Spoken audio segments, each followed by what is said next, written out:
Македонија плива во загаденост, граѓаните бараат мерки, а министерот за животна средина само дели совети дека било подносливо. Сега во екот на голема загаденост најавува нова мерка со која ќе се поскапат пластичните кеси за пазарење по маркетите. Вели дека тие немало да бидат бесплатни и ќе се продаваат од 10 денари па нагоре. Ова се предвидува со измените на неколкуте закони за управување со отпад кои треба да стапат на сила до година.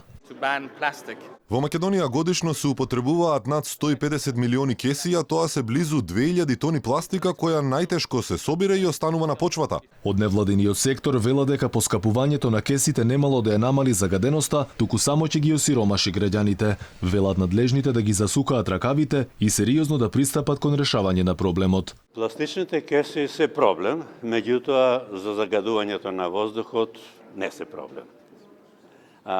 Така да со тоа не се решава и би порачал и на власта да не одиме на некои периферни проблемчиња кои што можеме полесно да ги решиме, па да залажуваме дека проблемот е решен или ќе го решиме.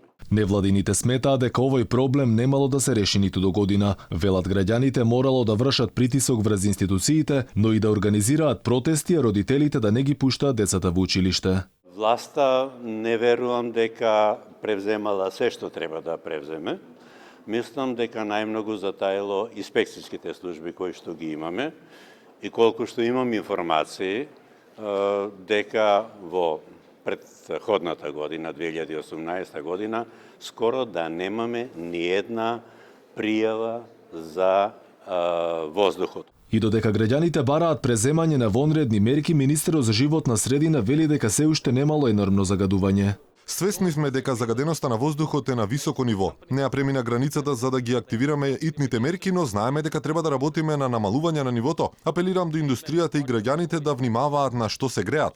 Загаденоста на воздухот и натаму е алармантна за граѓаните на цела Македонија, особено за оние од Битола, Штип, Тетово, Гостивар, Кичево и Кубаново. И додека граѓаните се соочуваат со катастрофа од високи размери, болниците се полнат и никој ништо не презема. Токму затоа протестите ќе продолжат в петок и тоа од пред Министерството за животна средина кои ќе завршат пред владата.